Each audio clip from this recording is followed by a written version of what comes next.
Hello and welcome to another installment of 42 Plus 1, a Life at 42 leadership interview series. My name is Robert Lavigne, your social business mentor. This interview is with Robin Dickinson of Sydney, Australia. Robin is a proven business facilitator who will get you diamond focused on the plans, strategies, and tactics that deliver lasting success. This screencast was recorded in Brantford, Ontario on March 28, 2012. While we did experience some lags, the issues do resolve themselves. You will also notice on the right pane menus that will allow you to skip through the various aspects of the interview. Enjoy. From Australia, we have Robin. Introduce yourself, Robin. Okay, so my name is Robin Dickinson. My professional work is as a business facilitator.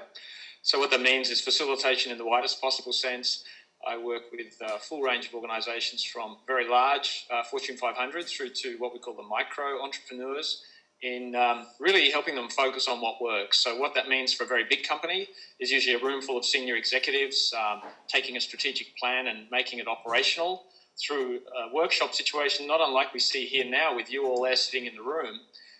For a micro business, which might be a Skype call, a coffee, about really getting commercially focused. So I kind of use this term diamond focus, which is really focusing on what works. So I've really done that for a couple of decades.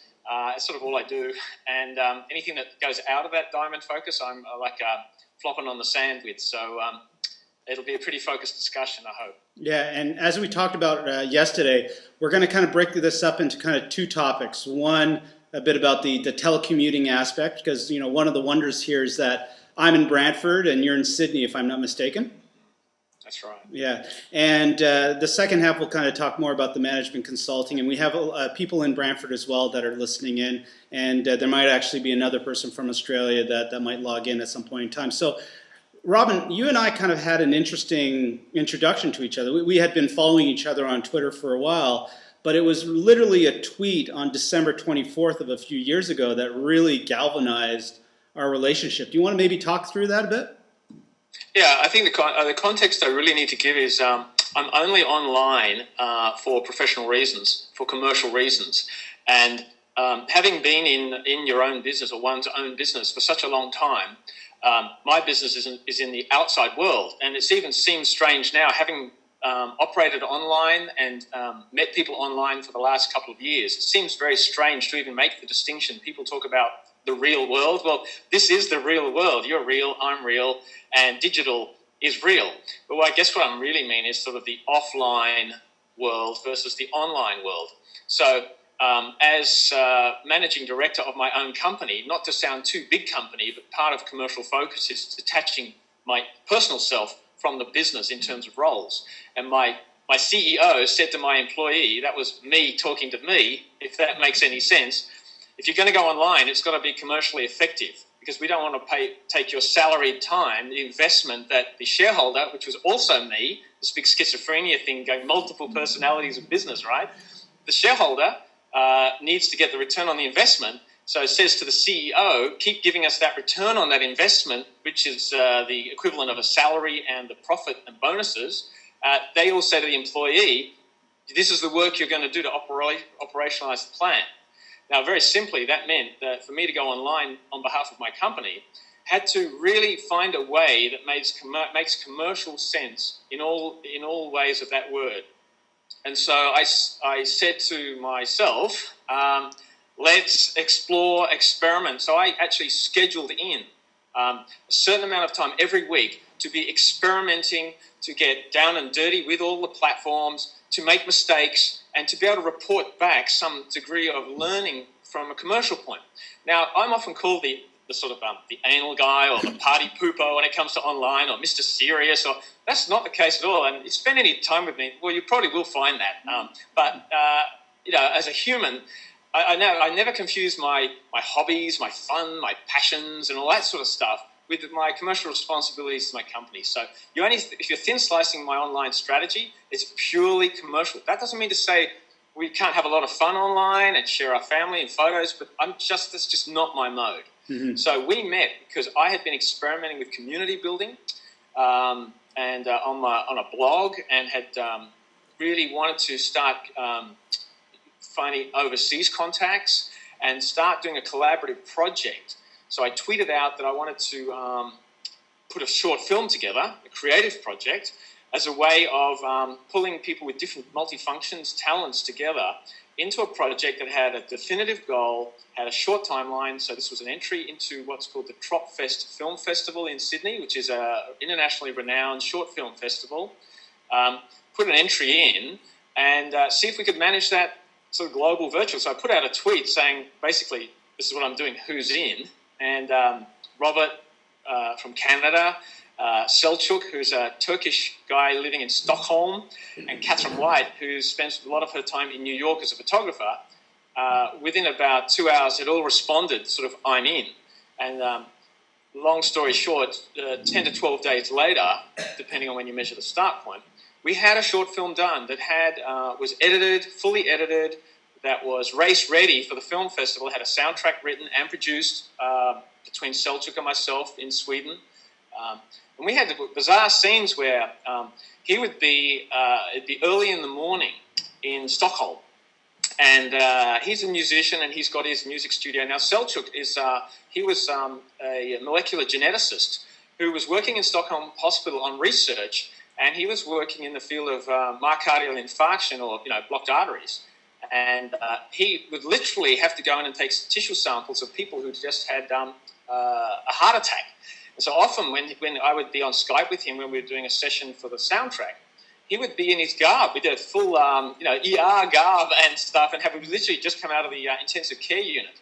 And so he, didn't have the face mask on, but just about everything else. And I would be showing him guitar licks into the Skype video because he couldn't work out some of the things that I'd written in the composition. And he'd go, oh, right, now I get it. And he'd play his Turkish instruments and stuff for me to get rhythms. So it really was, we got a real sense of real, virtual, real-time collaboration around a deliverable.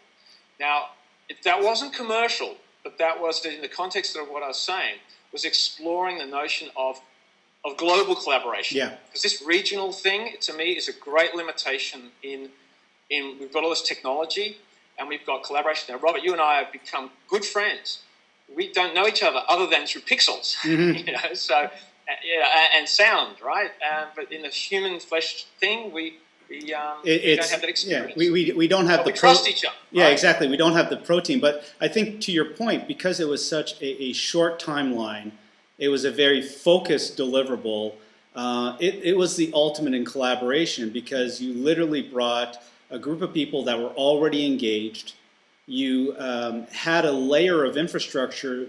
When we tell people what our costs to make that short film was, it was Skype free, Twitter free, Dropbox free, editing software for the most part free, and half the stuff was done on smartphones because that was one of the categories that we were actually submitting in. So our overall infrastructure cost was a fraction of what a modern organization has, to do stuff. And we were able to deliver something in, 7 days? The actual full timeline for the project was 10 days, including all edits and everything like that. Yeah, so nothing was filmed, nothing was storyboarded, none of the audio was in place. It was literally... exactly. So that was from the vision of the ideas through the production, and some of the production was fairly technical, as you know, from the video editing perspective. But the point there, I guess, was one of the things that did make it easy was that it was unacceptable from the project team. We couldn't meet. There was no, should we meet, should we get together in a room and discuss this thing? And there was no way of doing that. And so that immediately eliminated any kind of option to meet face-to-face. And I think one of the things that does limit, you and I have discussed at length, Robert, why can't organizations get themselves organized to do this? Mm-hmm. One of the reasons I believe that is because they have too many options that are on the table and there are too many choices around what to do. Whereas if you start eliminating those options and get to that kind of diamond focus I was talking about, suddenly you get productive because you just get on with the resources that you have. And we see a lot of people, we have more capability than, like 100 years ago, we've got all this computing power and there's lots of rhetoric around that. We're so equipped and everything. But there seems to be so few people that really can leverage this material. And I'm very interested to explore that more as to why is it? I mean, I've only just got a smartphone. This is my iPhone, and I vowed never. This is my old phone. It's I don't want to show my age here, but this is like an elderberry. It's got big buttons, and the only thing it does is like it's the only thing I can do is make calls with it, right? And I figured that was a really smart phone because I'm the guy that makes sales calls with my phone. And I vowed on video on my YouTube show never to get a smartphone until this year I became an app developer. Yeah. And I was doing a presentation to a potential licensing partner of the technology that we've developed, and I was doing it on my son's cracked iPod Touch that he uses for gaming, and it's cracked because he dropped it when he was on his skateboard. And the CEO said to me, "Robin, with all due respect, you've got to get an iPhone and demo this properly to us for this to make sense to any of us." So after much begging, I got the technology. But the point being, the technology didn't get in the way of the diamond focus for the commercial output.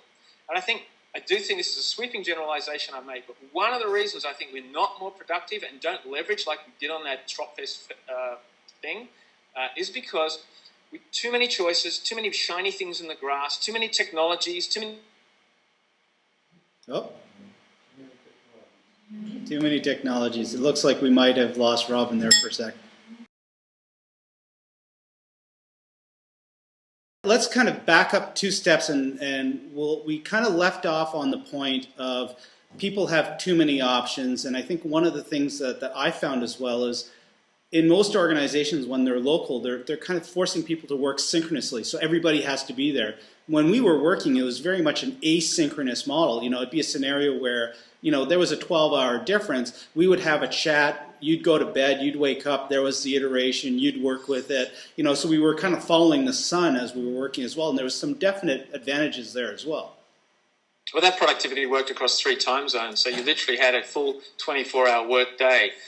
So that worked, right? But there were reasons why that worked. It was commitment was very strong. Attitudes were strong. We had a strong vision. We had measurable outcomes. So I guess all the commercial basics or all the productivity basics were in place. If you've got people who aren't really committed, who are kind of busy and don't make it a primary focus, I mean, Selchuk in Sweden said he dropped everything. He said this is a drop everything project. That's a high level of commitment, right? And people who work for employees in big companies, sometimes, they think, well, I've given my drop everything commitment to this and it never really worked for me, so I'll do it when I'm ready type thing. So you get all those inefficiencies of morale and whatever, or maybe not the right equipment, or like you've had some dropouts now, right? People get frustrated with dropouts. They go, you know what, it's just easy to go see them. Yeah.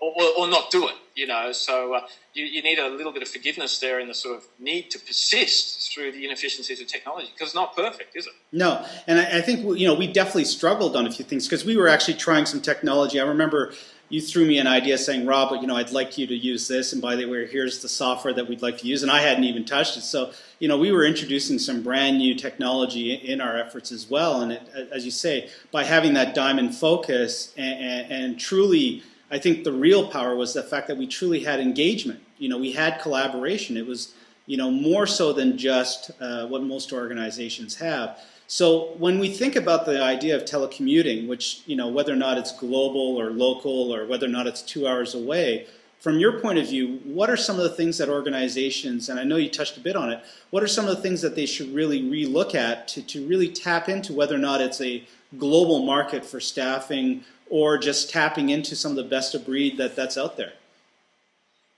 I think it also depends on what business and organization's in and where they are in the sort of life cycle of the organization. I know for me, the people I work with globally now, in the collaborations I work with, invariably they're hungry, they haven't had huge success, they're on the kind of that side of the curve where they're waiting for the big one and working for the big one. The people who I'm finding are doing less of it are the people in the bigger organizations I work with that have made the money, they're on the big salary, or have a lot of success in that way of measuring it, and let's all relax a little bit. So again, that's only from my own personal experience, but I would say the organisation would have to look at where it's in the life cycle, and also its relationship with technology. To me, technology is nothing but a means to an end. It's not the end in itself. I don't hanker for the next upgrade. I still use Windows XP on my other machine. It does what I need it to do. I don't use a lot. I'm not a technical person that way. All I say is, does this help me get the commercial result? I use a calculator and a 2B pencil and a pad most of the time.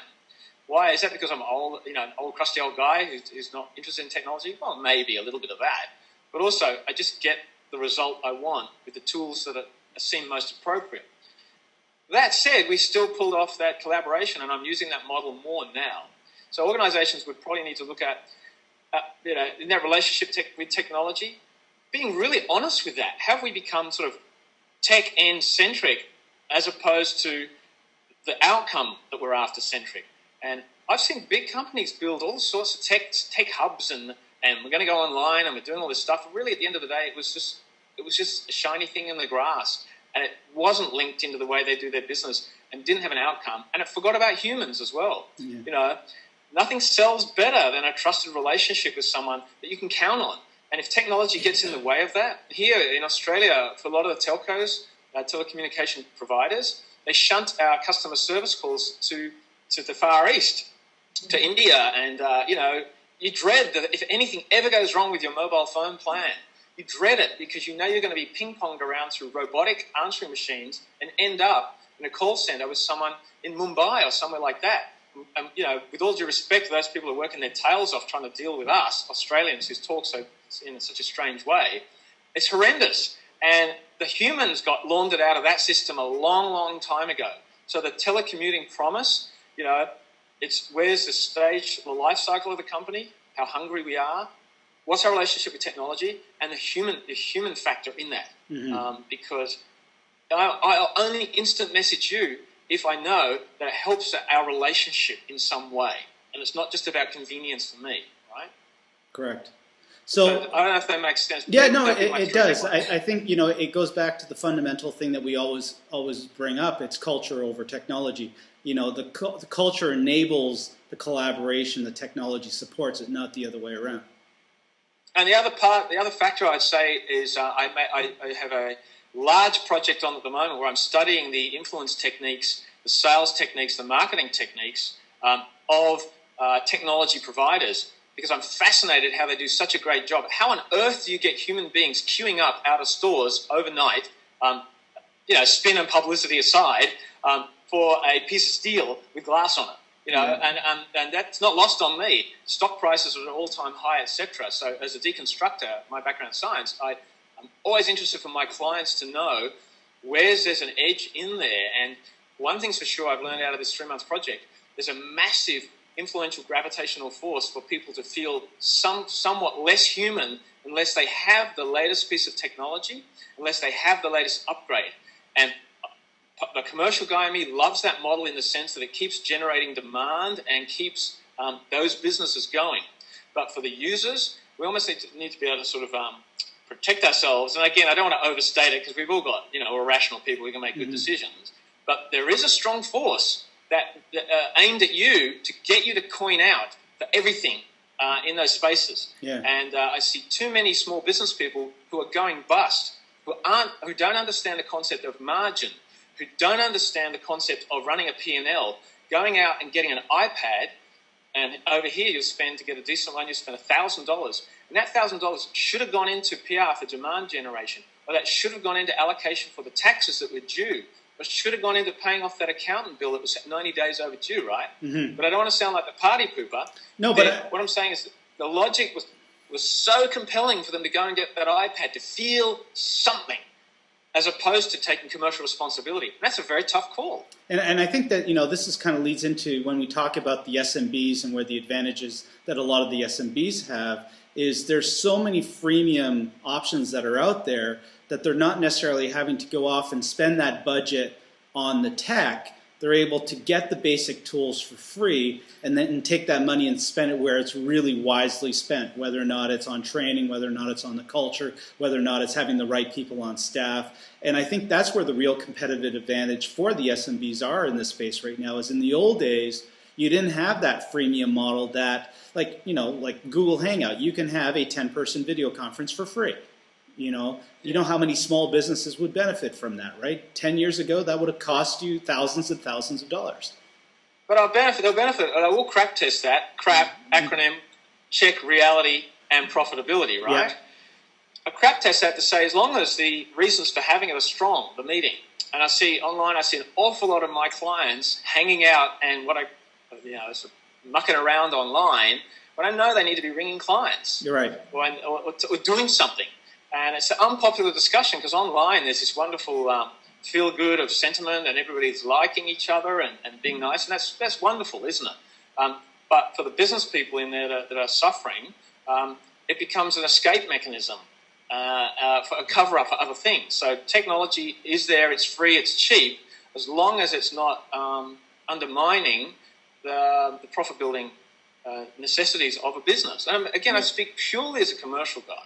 No, but I think that's a very valid point, because when a lot of organizations fear the social media, is they go right into it's a time waster, and I think a lot of that comes down to how you use the technology. You know, the same technology. It's a massive time waster. I would never recommend my clients use social media ever. Yeah. Just like I never recommend my clients go into business ever. And there's one asterisk above that, unless they've got really good, strong commercial reasons for it. Yeah. So let's maybe elaborate on that. When you look at social media in general, okay, what would be some of those commercial reasons where that asterisk would apply? Well, I mean, as a customer service mechanism, perhaps, for ways of people, for customers. I see on Twitter a lot more now for airlines or for banks, people who are just upset that telecommunications scenario I was telling you about, where people can get on to a tweet and they do get some response, and there's feedback saying, I got onto American Express or whoever it was and told them my problem, and they did shunt me to a human. So, where that can be proven to work, as opposed to it's just a banner on a social media platform. Again, that said, these are free platforms, so I'd be very nervous about putting too much of my customer service equity into a free platform that, with terms and conditions, very few people actually read. Mm-hmm. And became my customers dependent on something, because if that was removed overnight, and we see the machinations of the shuffle and redeal of social media platforms and online all over the place, right? So I would still want to have a decent non-social media dependent hub of service and sales as well. People talk about developing sales relationships. I think that is more about signposting to products and things, though. If you can use the platforms to signpost to products, the idea of building relationships through doing blog posts and doing hundreds of blog posts, building traffic as a way of getting people to convert. You get a lot of traffic to your blog posts. You convert at 0.05% conversion, and you sell them ebooks and stuff like that. That's a model that's still lost on me. The people who I see making it work, I have one of my brothers. He turns good 6-figure income selling stuff online, but that was a long, hard 4-year journey for him to get there, and he's at it all the time. And if I added up his hourly rate, his salary, and did a decent cost of return of effort on that, I know it would be very tight for him. So that, again, it has to be balanced up, right? So I'm still not clear on a go forward for social media. From a commercial perspective, that survives a solid, robust commercial crack test that includes full wages, that includes the hours, and gives feedback. But there are apparently many case studies and examples that prove beyond a doubt that this is the way to go. Yeah. I remain ignorant of too many ways forward with that. Well, and I think that's where the big question of ROI comes in, right? You really need to be able to measure all of the elements in determining whether or not it's successful. And as you say, when you look at something like inbound marketing, it is very much a long tail approach. It's not something that happens overnight. And your example with your brother is a prime example of that. So how much are you willing to throw into it? So when you look at shifting that to the larger organizations, do you think that there's a scaling model that might play into that as well? You hinted I'm not sure. I think I'm in 2 conversations at the moment with very large Australian businesses that are wrestling with this whole online, offline world integration, where the sales offline are plateauing and they're seeing everything growing online, but just don't know how to make that bridge. And the answer can't just be rely on free third-party social media platforms. It just can't, because you and I know with the evolution of that, what's here today will be, in a year's time, will be radically different. Yeah, so, well, when people shifted out of MySpace to Facebook, as an example, all of that investment in MySpace just vanished, right? What I think is more interesting for businesses is to go, I mean, the old adage, go where the growth is, right? So I look around me, I see, where are the J-curves now? Where are the off the scale growth? And, you know, you look at things like apps, is off the scale growth. You know, you look at things like mobile devices and the adoption of dumb phones like I had to smartphones. What were they? I reckon we're about 50% of the way through that transition. The idea of Apple used this cheeky term of the post-PC revolution, right? Well, it's not the post-PC revolution, it's the post-large screen revolution, right? So to me, they're the interesting things, not which social media platform or how can we use social media. Where's the growth and how can we reinvent and adapt ourselves to be part of that growth, you know, to get shareholder return. So when you kind of look at it, shifting out of the social media mindset, maybe more into the mobile side, your perception there really is you're likely to see far more of an ROI shifting more into leveraging the mobile than potentially leveraging the social media. Is that a fair? Well, my problem with social media is it's free third-party platforms, right? So to build a business model on free third-party platforms is tenuous. It was risky. For my clients, I would say that there's high risk in there. Whereas we know that mobile devices and applications in mobile devices is a solid revenue generation model, right? People are posting like billions of profit. I can't see that on the social media side of things. And it's this idea that you have to prove ROI and there's some kind of unicorn mystery thing around it, mystery magic, for me says that will develop. But in the meantime, I've got school fees to pay, salaries to pay, and I need to go where it's really growing and vibrant and thriving. So if I was going to put my innovation anywhere, I would be looking in those spaces. So I think it's mobile, it's in the conversion of dumb to smart, and you know, we could workshop around for all the organisations. What's my organisation's response to that? And you know, classically you get, that's a young people's play, but it's less and less as the penetration shifts, right? So so that's where our discussions are in apps, applications, and mobiles, and the other parts of the wider augmented brand thing around those things. The consequences if you now have mobile and apps growing and developing. What are the other things that are necessary? It's a bit like when you develop, you go from the locomotive from the wagon train. Well, then you need roads. You know, then you need other parts of infrastructure around all that. So, where's that heading? The future of that is, I think, very, very interesting.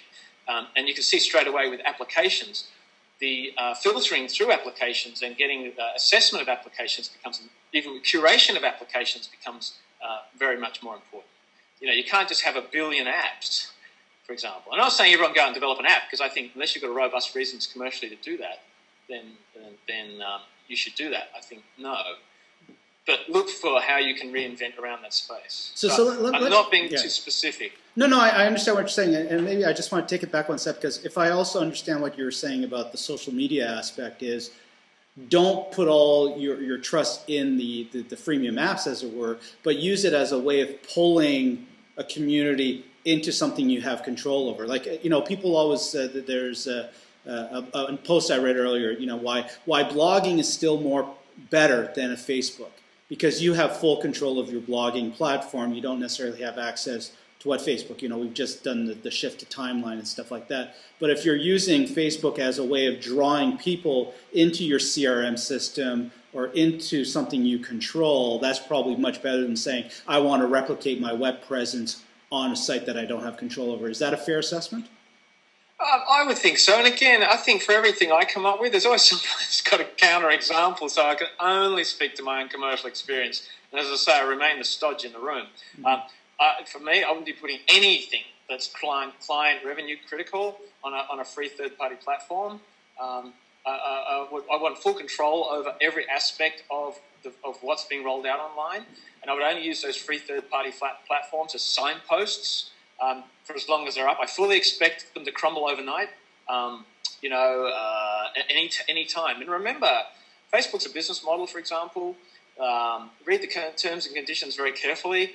They're getting full use out of us, and there's nothing furtive about that. It's just the way it is, right? Yeah. Well, they just I like as an engagement model. Facebook's great, but the cost it comes at we've got to tread very carefully what faith we put into that, or how much of our commercial eggs we put into that. Yeah, well, and to your point about the terms of service, I still think nothing beats picking up the phone and ringing a client, right? Oh, sure.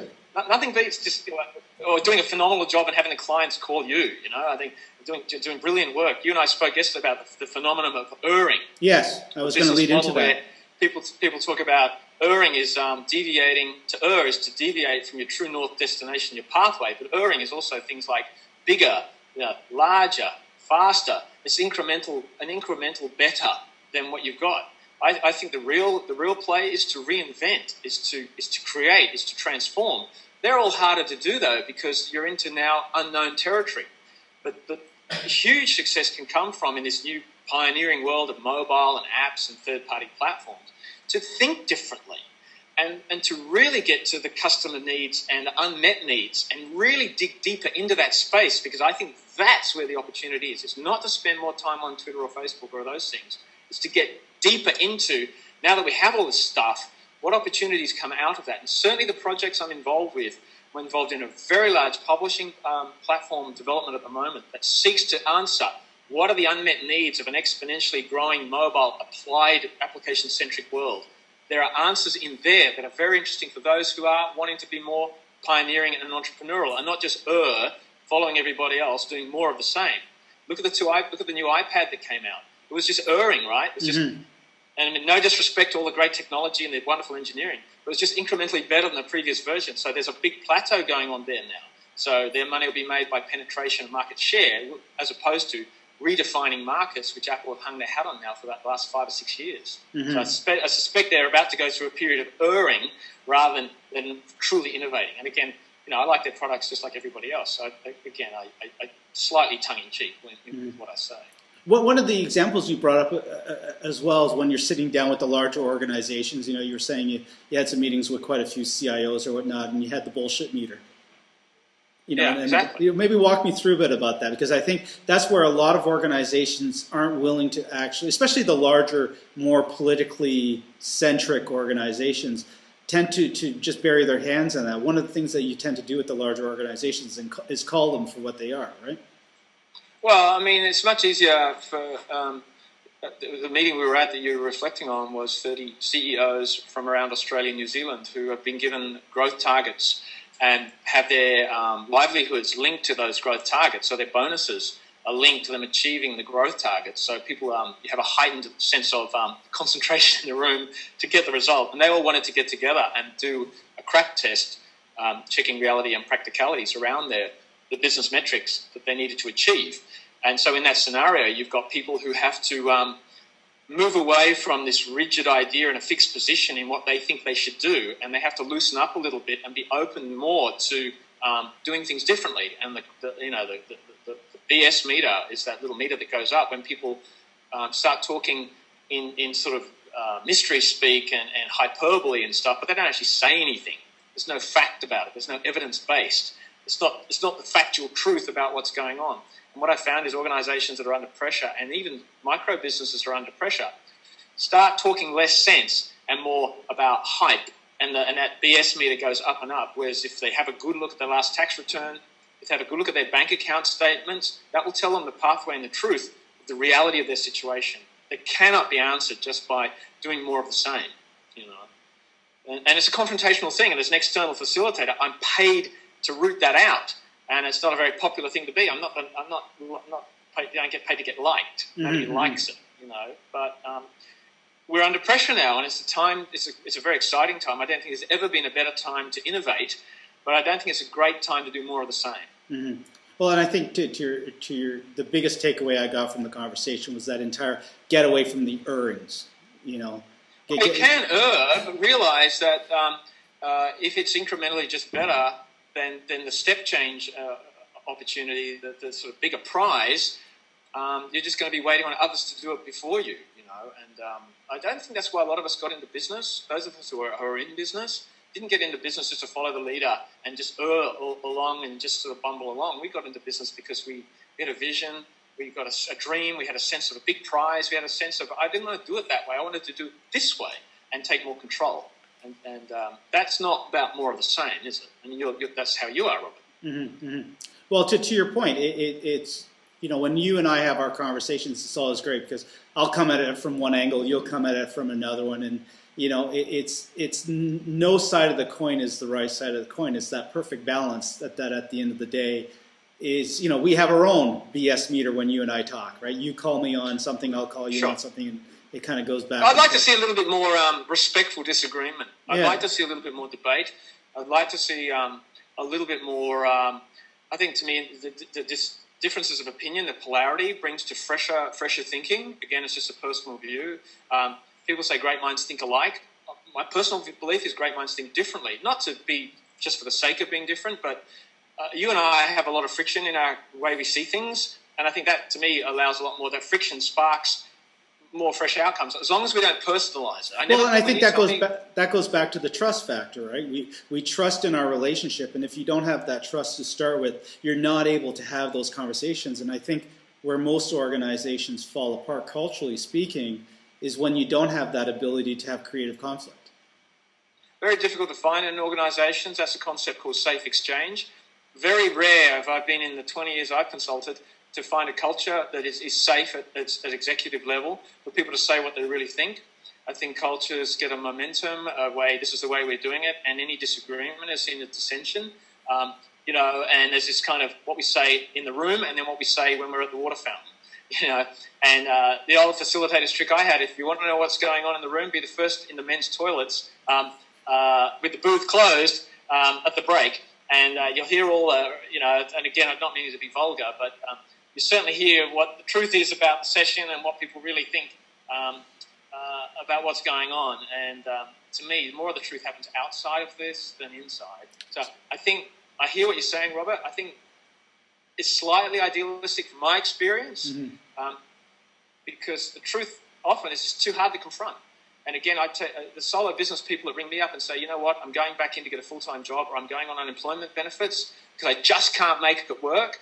They're the people I saw out there at the networking meetings, the tweet-ups, with their expensive iPads, having a great old time networking, that we knew they should have been making sales calls. But, okay, that's where they're at. And you've got to accept the human where they're at, right? So, I can say whatever I like, but if it's more fun being at the networking meeting having a coffee with my iPad than it is making a sales call, nothing I can do about it. Just be there, and try and support them as best you can.